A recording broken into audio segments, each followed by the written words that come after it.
Okay. Okay. We've got the wheels rolling then. 今18歳だっけ You're 18 now? 19. 19. The big one. Old.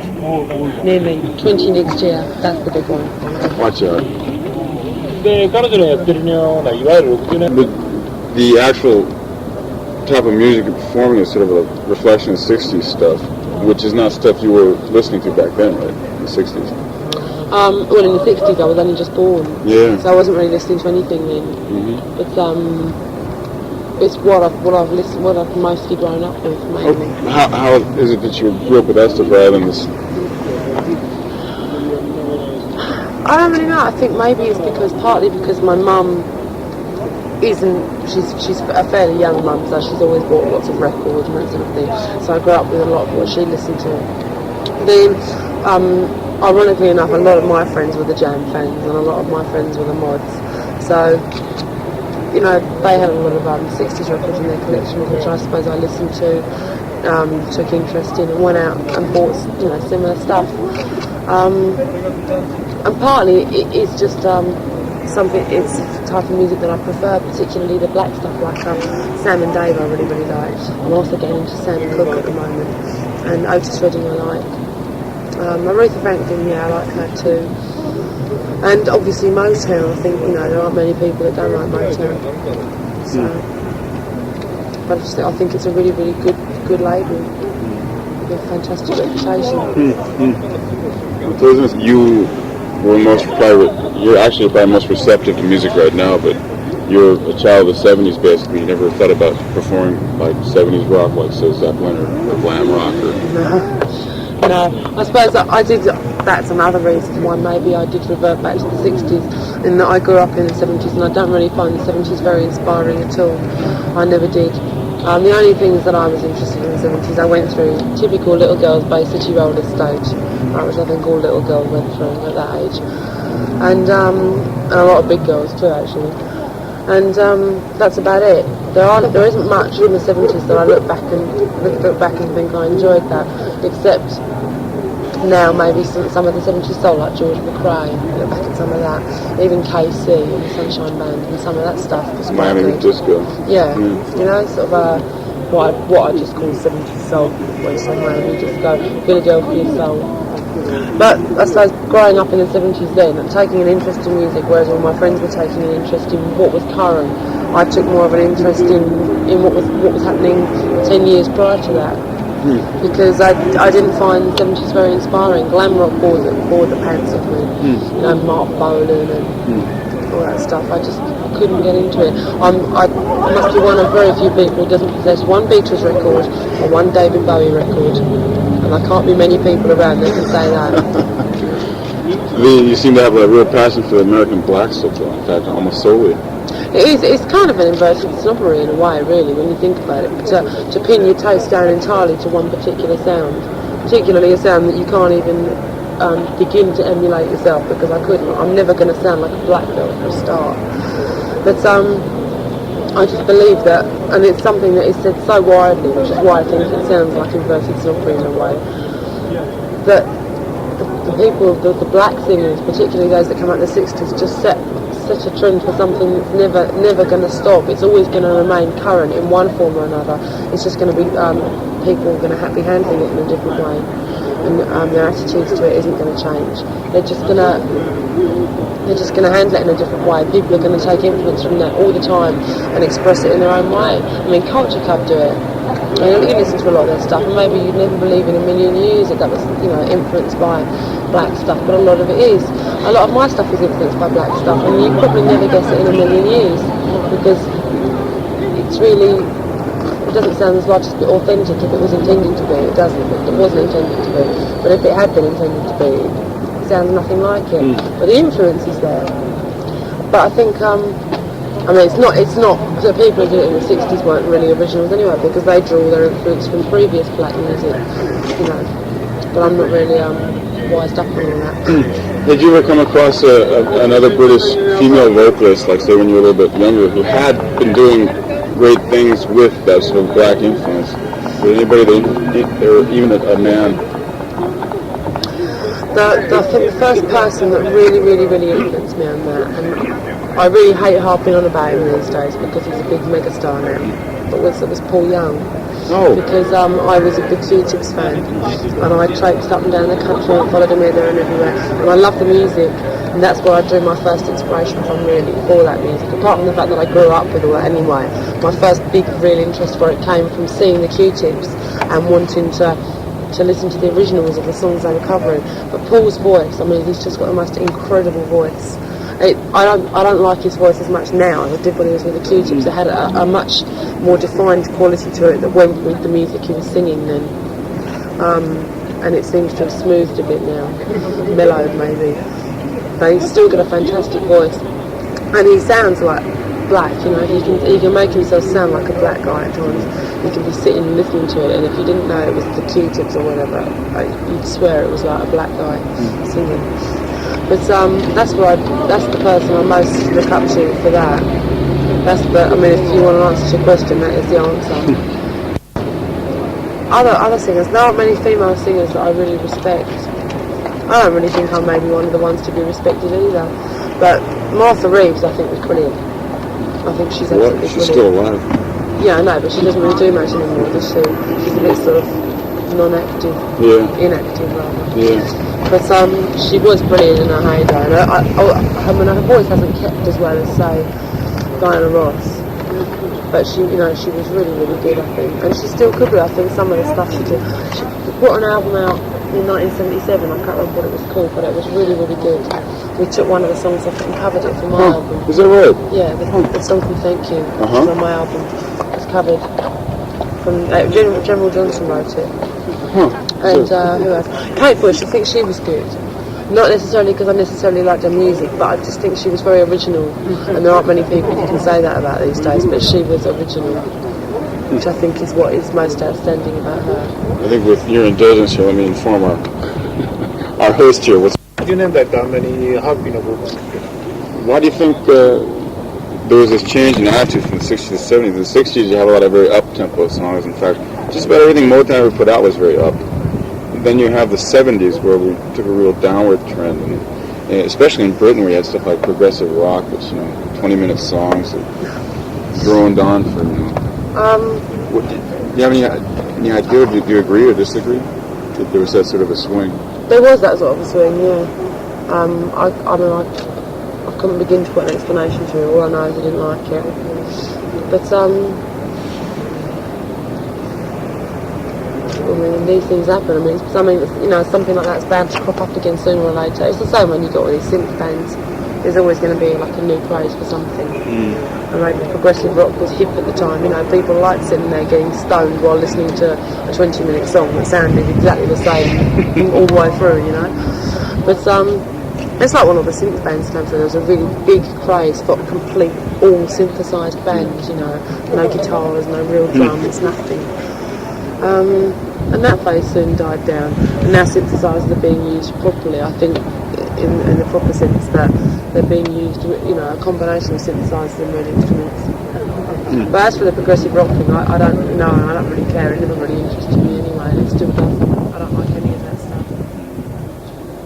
So you put 今相変わらず最後のお話だっけ？だからさ60年代 Do you think that there can ever be this swing back to this sort of up sound, and the sort of up sound that you've taken to?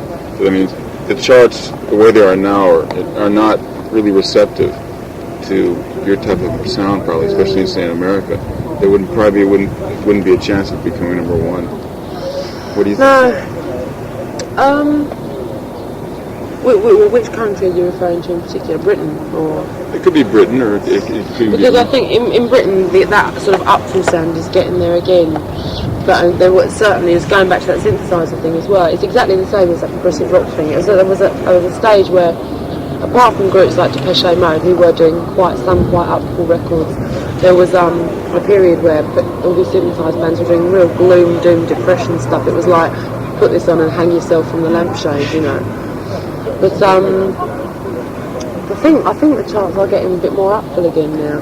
But I think a lot of people are actually trying to be depressing in their music in Britain as a kind of reflection on the current state of affairs or something, Which is all well and good, but I don't think it really helps much. I think music is like, you know, it should be used as, in that case, okay, it can be used as a channel for expressing, you know, your thoughts on a subject, okay, so the country's in a bad way. But I think music should be used in that case as like a salvation. You know, it should be upful, and I hope, because I mean I make fairly upful records, I think, and you're probably right about the American thing. Yeah, probably haven't got a hope in hell of really doing much in America at the moment. But then I'm not really aiming for an American market. I'm not really, when I make records, I don't consciously make them with a particular market in mind.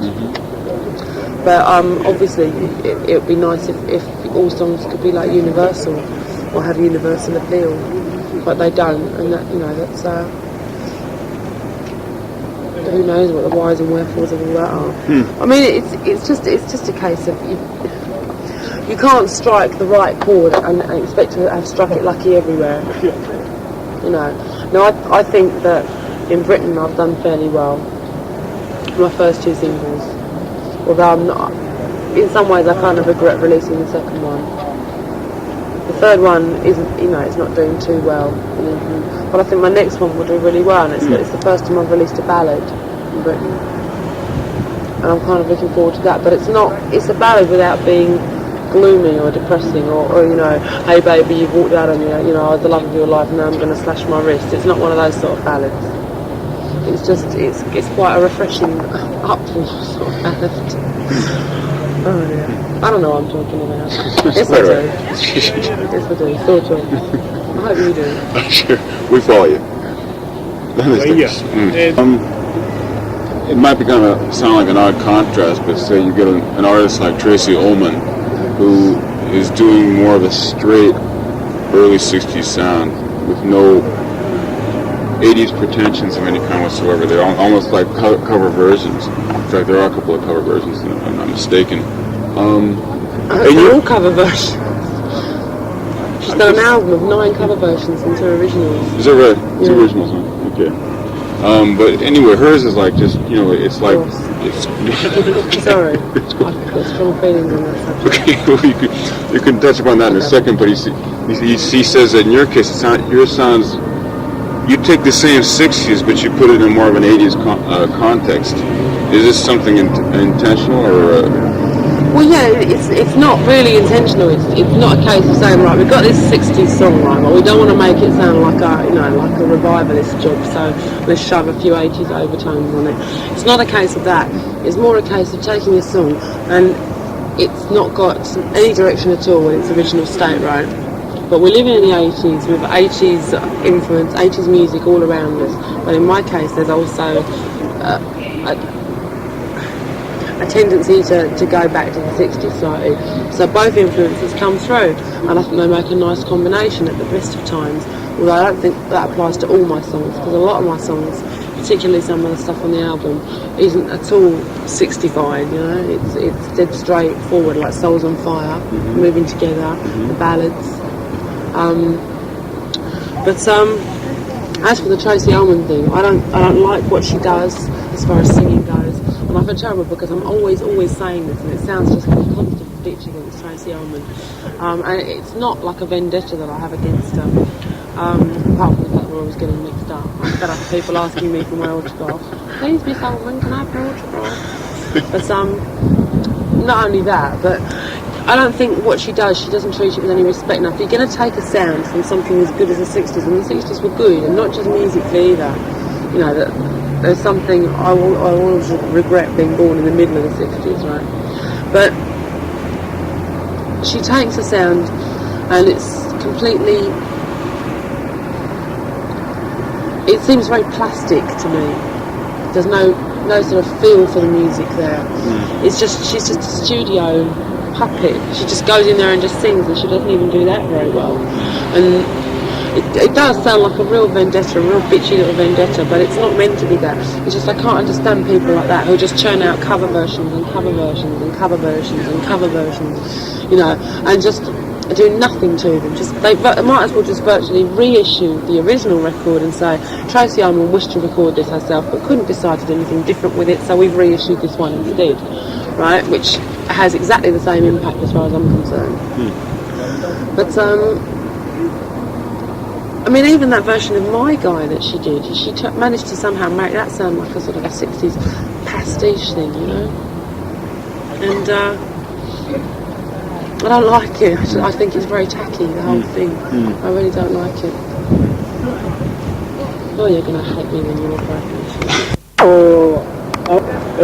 You have mentioned in a couple interviews that he's read that talked about the importance of the love song. And says in most cases, maybe not most cases, but in a lot of cases, people tend to learn a lot from, first of all, going through painful relationships. You can amount them much. He wants to know what about in your case, why is this love song so important? Is there any reflection on your actual any relationships? Not because I've had like loads of heartbreaking relationships where I've been, crying down the phone. It's not because of that. I just think that everybody's writing about gloom and doom and depression, which is fair enough. State your case, right? So things are bad. So write about it. Why not? But I think it's also nice. It's basically going back to being up for it. To just write simply about love, and I don't mean all that slushy. I love you, love me, love baby, crazy, you drive me, all that stuff. You know, that's just dross. But I'll tell you examples of what I think are two really brilliant love songs. One is My Baby Loves Me by Martha and the Vandellas. Two is When Something Is Wrong With My Baby by Sam and Dave. And the reason I really like those is My Baby Loves Me by Martha and the Vandellas, for example, is just a very, very simple statement. It's no sort of big glory job surrounding it. It's she's simply saying, my baby loves me, right? And the words are a bit funny, yeah, but the actual choosing of the words, like baby and that stuff. But she's just saying, he loves me, he needs me. And that's, when you think about it, that's all it is. It's just a simple statement. Not all this stuff. When people write in love songs, they write about a load of dross about things you get up to and all stuff like that, you know. I mean, people don't actually think about that when they're having love affairs. You don't think about, I don't know. I can't think of anything that's top of my head now. But people, when they're having love affairs, they think about just simple, really simple statements, such as the ones in that song. And the other ones, the thing about when something is wrong with my baby, I think it's really nice about that. It's simply saying, that they're so close that whatever happens to one, the other one feels as well, which I think is really nice. And it's just stated very simply, without being dressed up. And those are the kind of things that I think are good love songs. But I don't know. When it's a really funny thing to say you like love songs, because people get embarrassed. Love songs. Are you sure? But there are some love songs I find really embarrassing. I wouldn't even call them love songs. Have you ever been asked to do any that you said, screw it, I would never touch something like that? No, nobody's ever really written me any dreadful songs. People don't just, Paul writes me a lot of songs and he knows what I like. I could do more writing if I wanted to. I'm not know what I like. Well, sure, I follow you. You prefer like the unadorned declaration of love type thing. That's what you're referring to. Yeah. But no, I'm not saying that there's anything wrong with like writing some, some novel type love song. Because if you want to write chapters and chapters about love, that's your view. If you're going to base it on personal experience, fair enough. Like Paul's written some really good love songs. Like Long Hot Summer, I think, is brilliant song. It doesn't come over as being a slushy love song either, but it is a love song.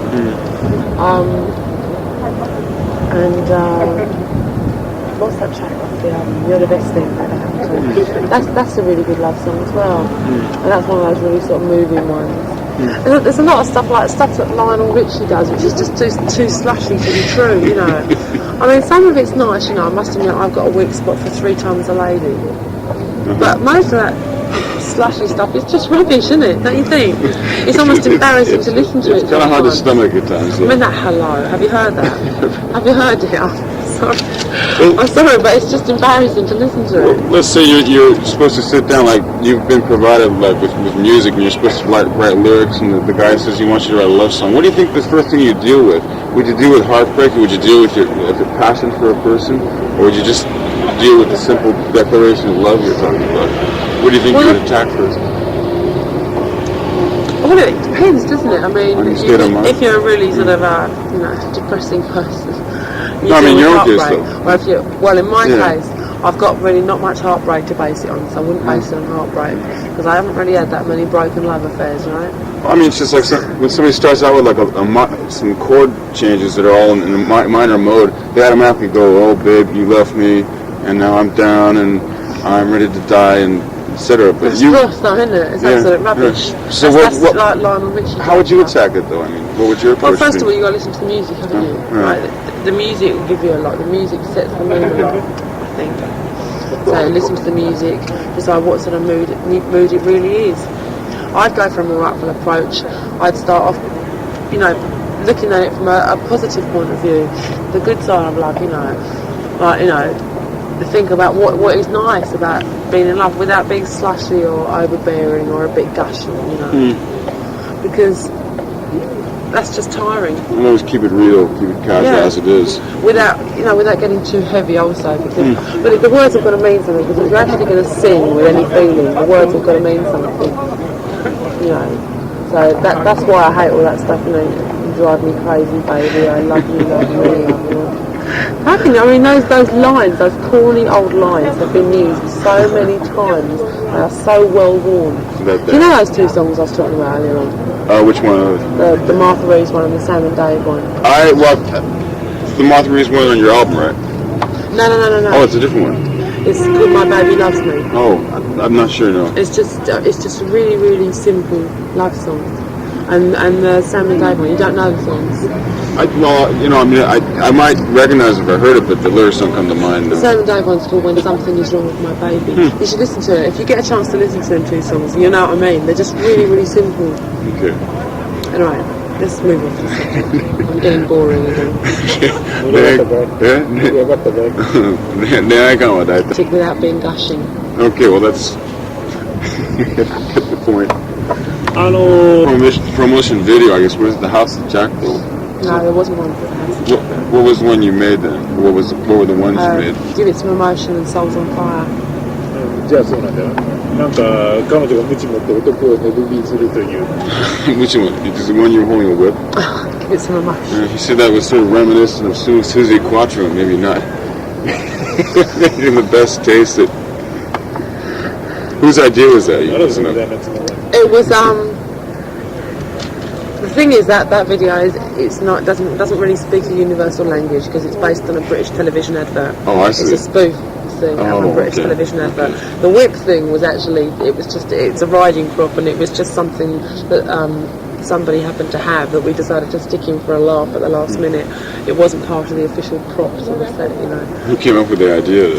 It was Tim Pope who directed the video. He directed Saul Paul's video commercial. Milk Tray, you know that? Oh, it's a chocolate commercial in Britain. It's dead funny. It's been running for years and years and years now. This bloke, dressed in black, real macho-looking guy. He's going through all these daring escapades, like shark fighting and snow avalanches on skis and all this stuff, all to deliver this box of chocolates to this woman. And the catchline is, and all because the lady loves Milk Tray. And this is what we did. We just did a spoof on this, where I was training all these ideal men. And they all had their boxes of chocolates, and I was sending them over an assault course and stuff like this, just training them to become my ideal milk tray man. And they were all like a right bunch of wimps. They couldn't do the assault course, and they all flaked out in bed, absolutely shattered. And I drifted off to sleep, feeling really upset. I was all dressed up, hoping that somebody was going to come and bring me these chocolates, and they're all flaked out on bed, And then this dashing hero turns up and delivers the chocolates while I'm asleep and leaves the card. But the whip thing it's not meant to be reminiscent of anything, least of all Susie Quattro. The whip thing was just something we stuck in for a laugh.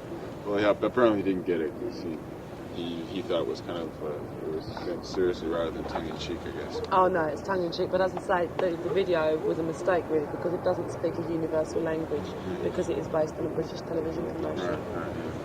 でもこの CM のねパロディだってそれでそう、よくわからない自分自身の例えばもういわゆる例えば写真を出すとかさ出し方に Do you take great pains to maintain sort of a public image? In other words, like filter all your photographs. I mean, filter them in terms of screening them, not actually filtering them with the lens. No, not really. I don't really have to take a lot of care of my public image because there's no scandal surrounding me. There's no scandal. I mean, I'm not a drug-taking hippie. I'm not an alcoholic. I'm not, I've not got like 3 pregnancies behind me or anything like that. I've not got a divorced, ex-husband somewhere. Well, there's no scandal surrounding me.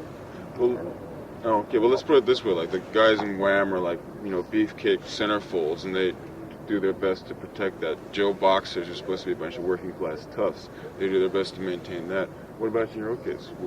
I don't have to try because I'm not putting on any airs and graces. I'm not trying to be something I'm not. I'm simply putting myself over as a normal girl. I'm just like the girl I was at school. I'm just like the girl who used to work in the office.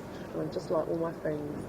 And I've stayed that way, and I don't even have to try. It's not a conscious effort to keep it up because it's a good, what a great cash-in, a girl who presents herself as like Miss Normal, what a great cash-in, what a money we can make out of that. It's not a conscious effort to do that. It's just that I couldn't really be any other way.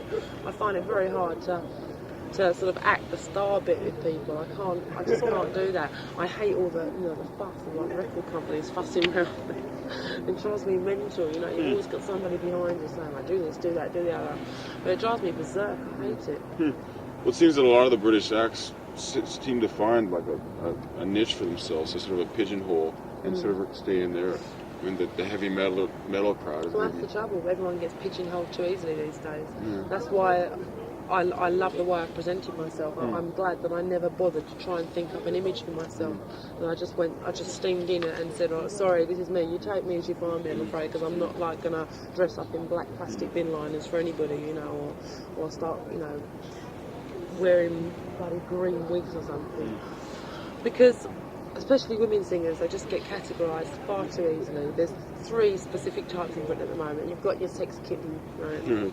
I don't want to be a sex kitten. I don't have a bit of a job anyway. I'm really not built for the part, Then you've got your sort of sophisticated young lady, that it's going to go down well with everybody's mums and dads as well. You're going to have to listen to it. Oh, okay, yeah. And I don't fit into that because that's a very sort of glamour looking thing, very rich and suave and sophisticated. Besides which, I usually get on well with everybody's mums and dads anyway, so why should I bother? And thirdly, this current thing you've got, which is a fairly new one in Britain, is big female singers, like butch female singers, say no more, right? You know what everybody's saying about them. And I certainly don't fit into that category. I don't think even they fit into that category, but the press just love to say it. And I refuse to be pigeonholed that way. Like, who's the butch singer? Oh, you've got your Alfs and your Helen Terrys. Now Alf's gone and... okay. Oh, I see. But she's just got married. Helen Terry, you know what they just love to say about the girl. I mean, she's got a marvellous voice. But, they can't be content to say she's got a marvellous voice. They've got to start, She's got this thing about, everybody's got this thing about her being big and butch and fat. But, I don't want to be pigeonholed in any of those ways, and I don't think I am. In fact, I refuse point blank to be. So, somebody even pigeonholed me with Bananarama once. With who? Bananarama. You don't know. Bananarama. Oh, okay. Bananarama. Sorry, Bananarama. Gotta have the American accent there. Okay, Bananarama. ちょっと待って。から違うとは思うんだけどね。First of all, I guess in order to explain the question, I have to explain the type of fans you have in Japan. They tend to be more of a spill-off from the Paul Weller devotees who have sort of caught into the Respond label, and I think that's basically the type of people that make up your following here. What's it like in Britain? It's a mixture. There is a lot of old Jam devotees, and I think a lot of it is just loyalty to Paul, and a lot of it out of that group of people, I mean, and a lot of it is because they do actually like what Paul's doing, and they want to support it. Whereas I suppose there is still a very small amount of people amongst that group who are doing it simply out of loyalty to Paul, following the Respond crew around, you know. But well, there's also a lot of fresh fans, you know, that have come with no background of Paul or the Jam whatsoever, you know, to their credit, because they weren't Jam fans or whatever. So it's quite a wide crossover now, but it has taken a bit of time to build up that sort of crossover, you know. Because the original load of gigs we used to do, we got so many mods and ex-Jam fans turning up, you know, it was untrue. But there's, you know, a much more wide crossover now. Fans cover a whole spectrum of fans now. 当然この方はより幅広いと。 It's actually incredible. I've got an awful lot. It surprised me, you know, because I think I expect girls to be less receptive to other girls. You know, but I get a lot of fan letters from girls and things like that. You know, they just like. I think they like the complete ordinariness of me, if that's the right word. But it's like when people come up and talk to me after gigs and that. I love talking to people, you know. I get a bit crotchety sometimes with people like who just follow you about and don't say anything. I'd much rather they came up and spoke. But I love talking to people, and I've noticed that at times at gigs I've had people just go far too over the top when they're talking to me and just take so many liberties because they can't believe how sort of. I'm not trying to butter myself up here. I'm just going to, you know, state a case. They can't believe how can I put it? How much like them. Yeah. You know, I think they expect there to be some really big gap they've got to bridge somehow, and that gap doesn't exist when they come. So it's just like me talking to one of my friends or something, you know. If they come and talk to me, I think they expect there to be a really big gap they have to bridge. いいですよ。あるインタビュー The fact that you're linked up with Paul Weller musically, I think, has led people to associate you to romantically as well. Is there still that type of a thing in Britain? I think there was for a while. It's already. There was at the start. There was a little bit of a thing about, you know, were we romantically linked, but we never have been, and we're not likely to ever be romantically linked. And it's died down in Britain now. It only lasted for a very short time, and it wasn't a very strong romantic link up. It was just things you'd find in the letters pages, the inquiries pages of magazines. You know, is it true that Tracie Young is going out with Paul Weller? You know, that stuff. But I think you go through it with anybody. I mean, you can't even look at somebody or mention their name these days without being romantically linked. Is that bad? I mean, I was constantly linked with Paul Young, you know. Was it right? Yeah, because he was my idol and because somebody introduced us, and after that we became friends. And this is before he actually had a hit of his own. We became friends, you know. And then as soon as he had a hit, you know, we both had records in the charts and stuff like that. And of course there was a big buzz going. People just love a bit of scandal, don't they? Well, for someone like you would fall into all this, it must have been quite a, well, not a thrill, but kind of a novelty. No, I didn't really like it very much. No. Why is that? It bothered me a little bit because I had boyfriends, you know. I had a boyfriend at the time, but I didn't like it very much. Paul had a girlfriend. And first of all, it was quite fun to open up magazines and see our names being linked, and I'd laugh at it, you know, and I'd think, God, you know, this is really funny to see this happening. But after a while, it gets a bit tiresome, you know. People used to say, even Paul Weller used to say to me, you just got to stop talking about him. The thing about Paul was, his name was the answer to so many questions I was being asked. People would say, who was your biggest influence? Who's your favourite singer? You know, who do you really admire? Who have you taken most of your inspiration from? And Paul's name would crop up time and time and time again with answers to those questions.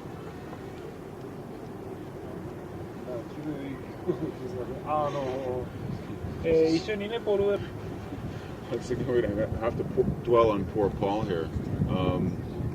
What would you say is the greatest, his best point, his worst point upon having worked with him? What do I think is Paul's best and worst point? Yeah. Oh, it's a bit unfair.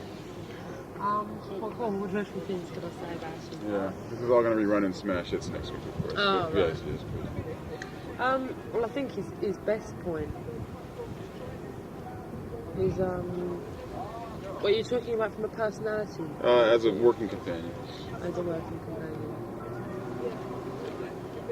Let's go to his worst point.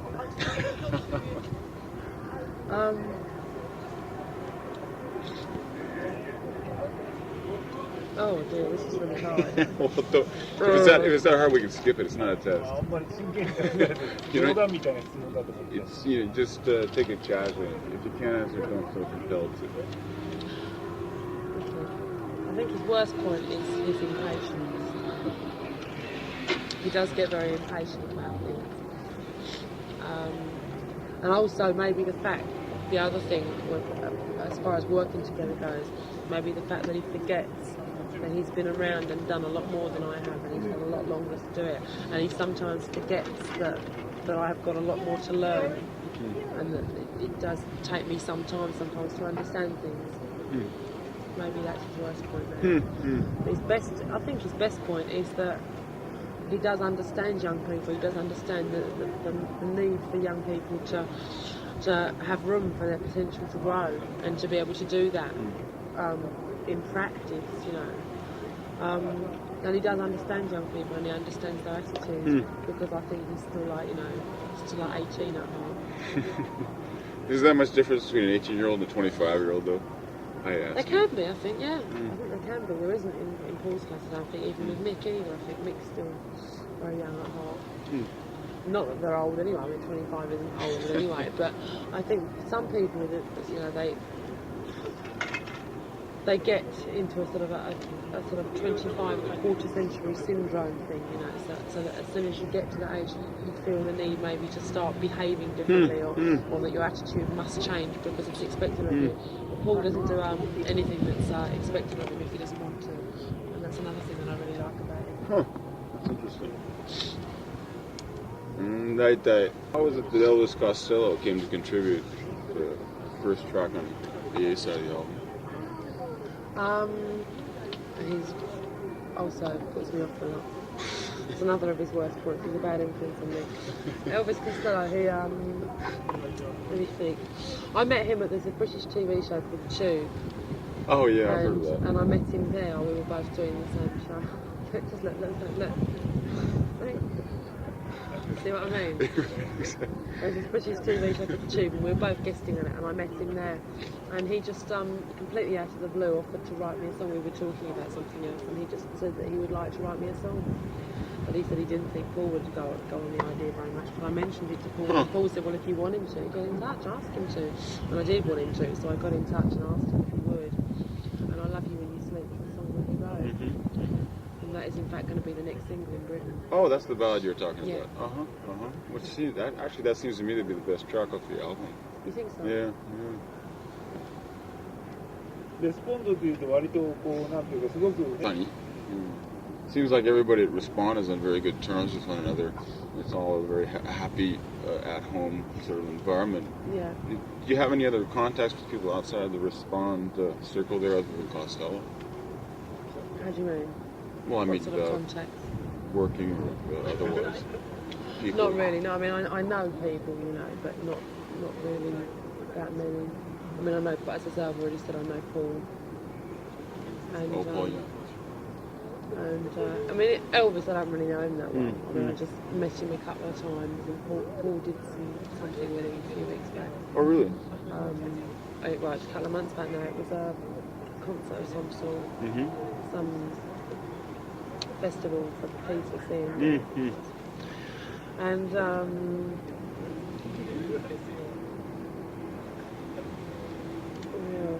see, I'm not really a show business sort of person. I don't really mix with like showbiz people, you know.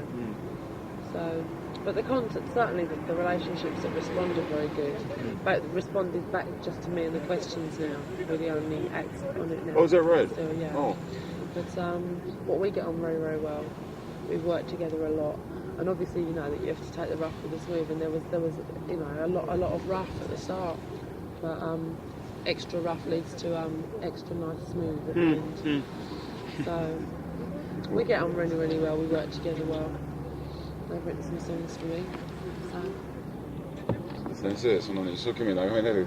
It's such of an odd question, but does a person who's attained like your level of fame or fortune, I guess, in Britain, is it enough to really get by in that country? Because the market there is rather small. What do you mean, get by? I mean, How do you mean financially? Is it the same as, say, a middle class, say, plumber down the block, or is it? How do you mean financially? Yeah, financially. Financially. Yeah. Well, all the artists that respond are on salaries. Oh, is that right? Yeah. So you're guaranteed a regular amount of income as opposed to having an advance that you might go. Oh, is that right? Yeah. But obviously, if you make money on the records, if you sell a lot of records, then you stand to make some money off that as well. Yeah. But I mean, I'm not rich.